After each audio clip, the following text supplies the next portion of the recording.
So Sophie Cunningham is one of the biggest names in the WNBA. And as well as that, she's also one of the best glue guys, role players in the entire league.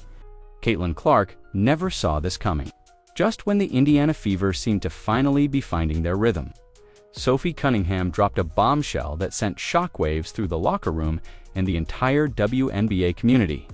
It sounds like the Indiana Fever are not going to keep Sophie Cunningham.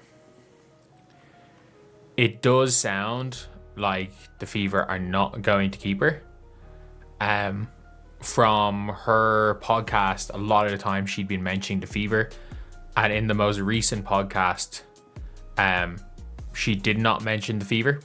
In her latest podcast, the sharpshooting forward casually hinted that she might be playing for a different team next season. Fans were stunned. How could one of the team's hardest working, most loyal players be ready to walk away? And if Sophie's hint is real, it might reveal something far deeper, a serious problem inside the Indiana Fever organization. So Sophie Cunningham is one of the biggest names in the WNBA. And as well as that, she's also one of the best glue guys, role players in the entire league. It started as a normal podcast, light banter, laughs, and a few personal updates. But then, out of nowhere, Sophie Cunningham said something that made Caitlin Clark fans freeze mid-scroll. "The next team I play for, I want a bigger contract so I can finally buy a house and get cozy." And I think the next team I play for, I want a bigger contract so then I can buy a house and be homey and cozy. That one line changed everything. It wasn't a slip-up or a joke. It sounded deliberate, like someone who already knew her time in Indiana was coming to an end. The tone in her voice said it all. Confident, calm, and almost detached. Not what you'd expect from a player supposedly returning to the Fever next season. Wow, that's crazy. That could be the Liberty, it could be New York City, it could also be the Lynx, and it could be Minneapolis. Like, you just don't know. It could be anywhere. Sophie had been one of the most vocal supporters of the Indiana Fever project. She often praised Caitlin Clark's leadership, Aaliyah Boston's maturity, and the team's chemistry after a rocky start. She even referred to the Fever as home in earlier episodes. But now, that warmth was gone. It sounds like she's gone. The next team I play for, I want a big contract. It could be anywhere. It doesn't sound like she's coming back to Indiana. There were no shout-outs, no optimism about the future, only silence where there used to be pride. Fans picked up on it immediately, flooding social media with theories. Was Sophie hinting that management had already told her she wasn't part of their long-term plans? Or was she quietly negotiating for leverage? They sacrificed the 8th pick for a rental of a player that is coming off the best season of her career in her 20s that they don't want to keep. Like, this is the dumbest thing I think I've seen a team do. The timing made it even more suspicious. Cunningham is coming off one of her best seasons, a 43% shooter from beyond the arc, one of the league's toughest defenders, and arguably the emotional glue holding the Fever together. Losing her wouldn't just hurt the roster. It would damage the locker room dynamic that Caitlin Clark helped build. And yet, her words sounded final. Like, genuinely. They traded 4 years of Sinai Rivers, and by the way, the Fever wouldn't have drafted Sinai Rivers. The Fever would not have drafted Sinai Rivers. The Fever are dumbasses. They would have drafted somebody else.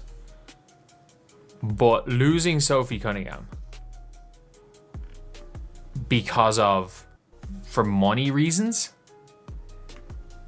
is not a smart thing to do. As if she had already closed the chapter. Fans could feel it. This wasn't just a player dreaming about financial security. It was a goodbye in disguise. But the real question wasn't why Sophie might leave. It was why the Fever would ever let her go in the first place. The only logic for not keeping Sophie Cunningham is if Lexi Hull wants a max. An unpopular opinion, Sophie's better than Lexi. But it's close enough that fair enough Lexi's younger.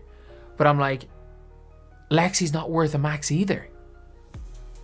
Like, if you're stuck in a situation where you've got two wings that are not max contract players looking for max contracts, you have to pick one or the other, you're kind of screwed. To understand why Sophie Cunningham's possible exit stings so much, you have to go back to the trade that brought her to Indiana in the first place. The Fever gave up their number 8 overall draft pick for her, a move that shocked analysts at the time. Giving away a top 8 pick is no small decision, especially in a league where rookie contracts are cheap and talent runs deep. But Indiana's front office insisted they were building for now, not later. They wanted a proven shooter, a veteran presence, and someone who could immediately help Caitlin Clark transition into the league. She's willing to take any role. And now she's talking about my next team. This sounds like a podcast of somebody that has just been told by the organization, we are not keeping you. Or, if this is what you want, we're not offering you what you want. For a moment, it looked like a smart gamble. Sophie delivered everything they asked for. She played her role perfectly, brought fire on defense, and quickly became a fan favorite for her grit and unselfish play. She was exactly the kind of teammate who made life easier for Clark in Boston, someone who didn't need headlines, just wins. Yet now, barely a year later, reports suggest Indiana might let her walk for nothing. The same player they spent a first-round pick to acquire could be gone without any return. That decision has left fans furious. On social media, even Fever supporters who once defended management are now calling the move a disaster. Analysts are echoing that sentiment, saying the trade could go down as one of the worst in team history if she truly leaves. Because if you give up a valuable draft asset for a one-year rental, you're not just losing a player, you're losing credibility. What's worse is how unprepared the front office looks now. There's no clear replacement lined up, no backup plan for her production, and no signs of a new deal being discussed. It's as if they never expected her to play this well, or they underestimated how much she meant to the team. And if that's true, then Indiana didn't just mismanage a trade, they misread the heartbeat of their own locker room. Behind Sophie Cunningham's subtle goodbye, there's a much bigger problem brewing, one that goes beyond money or contracts. It's the growing belief that the Indiana Fever system, under head coach Stephanie White, just isn't working the way it should. For all of Caitlin Clark's brilliance and Olia Boston's dominance, too many players around them seem stuck, not developing, and losing confidence. Analysts have pointed this out for months, saying that Indiana's young roster isn't being coached to its potential. And now, Sophie's sudden change in tone may be proof of deeper frustration from within. Take KK Timpson, for example, a player the organization hoped would grow into a reliable rotation piece. Instead, she's regressed. Even overseas, her performances have been shaky, showing flashes against weaker competition, but struggling against elite opponents. That's not on the player alone. It's a reflection of development strategy. When your bench talent stalls, your veterans are forced to carry even more weight. Sophie saw that firsthand all season. She played through nagging injuries, took on defensive matchups nobody else wanted, and still delivered night after night. Yet when it came time for extensions, the silence was deafening. Caitlin Clark thrives in chaos. She finds ways to lead, to push the tempo, to turn broken plays into highlight moments. But even her energy can't hide the organizational disconnect. The Fever's rotations were inconsistent, player roles shifted constantly, and it often looked like the coaching staff was improvising instead of strategizing. For someone as professional and team-oriented as Sophie, that kind of instability wears you down. So when she spoke about wanting to settle down and find a home, it didn't sound like greed, it sounded like exhaustion. The words of a player tired of uncertainty. Because if Indiana can't create stability for veterans like her, what hope is there for the younger players still trying to find their place? Once you strip away the polite interviews and vague team statements, the real issue comes down to money and hierarchy. Sophie Cunningham wants to be valued like the consistent, high-impact player she's proven to be. The Indiana Fever, however, seem torn between paying her what she deserves and protecting the inflated contracts they've already handed out. Inside that tension lies the heart of the problem. League insiders say the Fever's cap space has grown tight. With Natasha Howard on a max deal and Lexi Hall approaching extension talks, Indiana is boxed in. Both are solid players. But the numbers don't lie. Sophie's efficiency and spacing have been the difference in multiple wins. She shot over 40% from deep, played elite perimeter defense, and never demanded the ball. Yet somehow, she's the one left on the edge of the roster. For many fans, that feels backwards. Why reward players whose production dips while overlooking the one who quietly does it all? Some insiders suggest politics may be at play, keeping veterans who align with the coaching staff's philosophy over those who might challenge it. Others believe it's just stubborn mismanagement, an organization that can't admit when it made the wrong financial bet.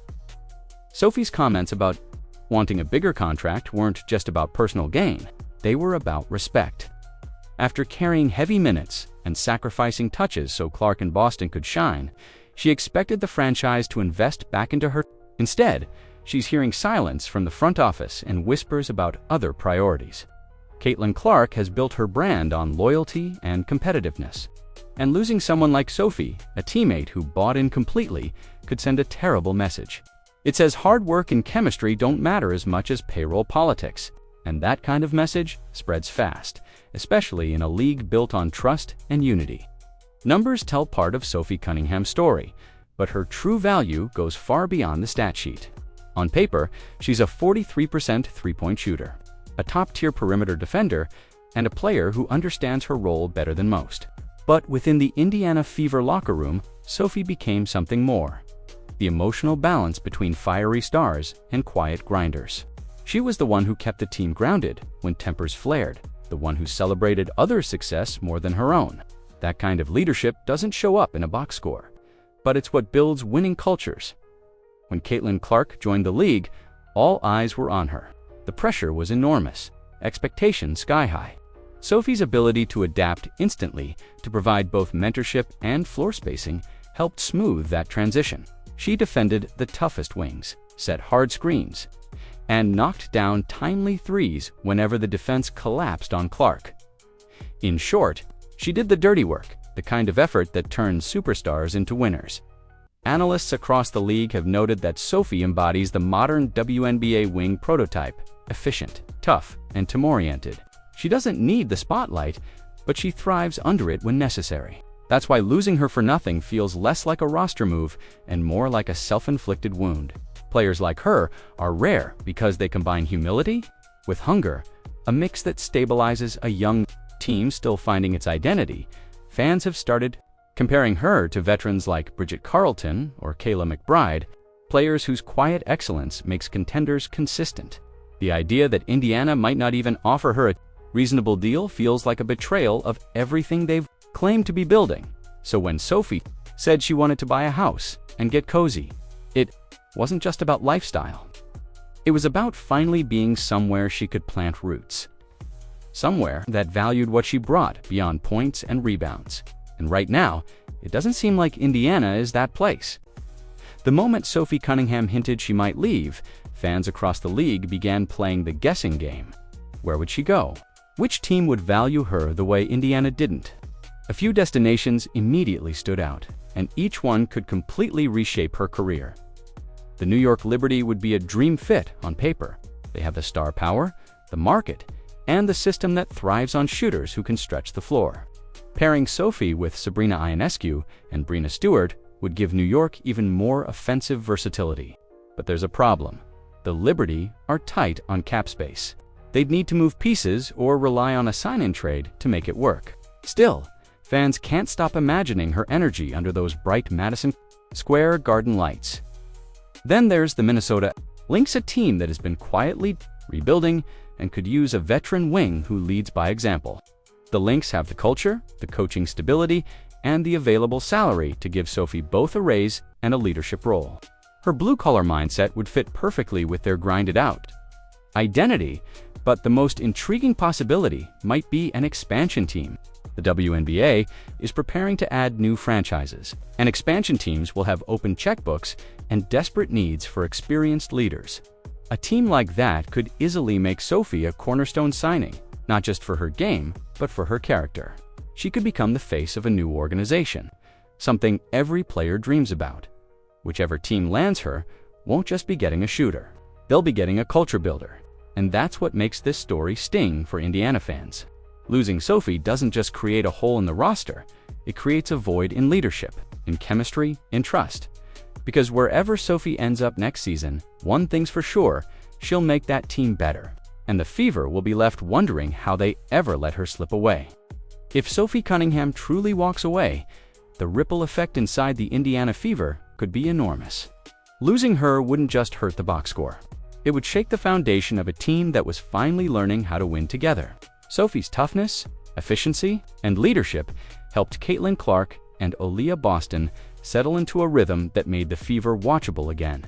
Without her, the team's chemistry suddenly looks fragile, and the locker room balance could collapse faster than anyone expects. The Fever spent the last 2 seasons building an identity around unity and selflessness. Cunningham was the glue that held those ideals together. When things got heated on the floor, she was the one calming Clark down or pushing teammates to refocus. That kind of voice is rare, especially in a young team where egos are still forming. Take that away, and you risk losing the culture entirely. The bigger concern is what message this sends to the rest of the roster. If a player like Sophie, who gave everything and asked for little, isn't valued, what does that say to the others? Players notice things like that. It changes how they approach contract talks, how they trust management, even how they compete on the floor. Fans, too, are starting to lose patience. Social media is filled with posts questioning whether the Fever's front office really understands what it's doing. People still remember the draft pick they traded away to get Sophie, and now that move looks even worse. It's the kind of blunder that can haunt a franchise for years if the team backslides again. Caitlin Clark may be the star, but stars need stability, shooters to space the floor, defenders to take pressure off, and teammates who believe in the mission. Sophie was all of that. And if she's gone, Indiana isn't just losing a player, it's losing its backbone. Sophie Cunningham's situation with the Indiana Fever isn't just another roster shakeup. It's a mirror reflecting a much deeper issue across the WNBA. Too many teams are mismanaging talent, prioritizing short-term moves over long-term growth. Instead of nurturing chemistry and development, franchises often chase headlines, veteran names, or front office comfort zones. Sophie's quiet exit is the perfect example of how good players get lost in the politics of a league still, struggling to balance loyalty and business. In theory, the WNBA preaches empowerment and opportunity. But in practice, players like Sophie Hardwaring, low-drama professionals who give everything, often get overlooked once money enters the conversation. Her potential departure from Indiana exposes how easily teams can undervalue consistency. While social media highlights star rivalries and viral drama, the real story is about how vital role players are treated like expendable pieces. Without them, teams crumble, superstars burn out, and fans lose connection to the game's heart. The Fever aren't the only team guilty of this pattern. Across the league, franchises have made similar mistakes, letting glue players walk while investing heavily in fading stars or flashy names. It's a cycle that keeps the WNBA's middle class underpaid and underappreciated. The irony is that players like Sophie are exactly who keep these teams competitive in the first place. For Caitlin Clark, who's quickly become the face of women's basketball, this moment could serve as a wake-up call. Even the brightest stars can't win without structure, depth, and loyalty from the organization. If Sophie's departure signals instability inside Indiana, it could push other players to start questioning their own futures to dot. At the end of the day, Sophie's story isn't just about a contract. It's about how the WNBA treats the backbone of its league, the ones who do the dirty work, lift the stars, and rarely get credit for it. And if that doesn't change soon, fans might start realizing the league's biggest losses aren't always on the scoreboard. Sophie Cunningham's uncertain future with the Indiana Fever is more than just a roster decision. It's a test of what this franchise truly values. She gave them leadership, defense, and selflessness, yet her loyalty is being met with silence. For Caitlin Clark and the Fever, this could be a turning point that defines their identity moving forward. Will Indiana learn to protect the players who make their culture strong, or repeat the same mistakes that keep them rebuilding every year? Because if Sophie walks, it won't just be a loss on the court, it'll be a loss of heart.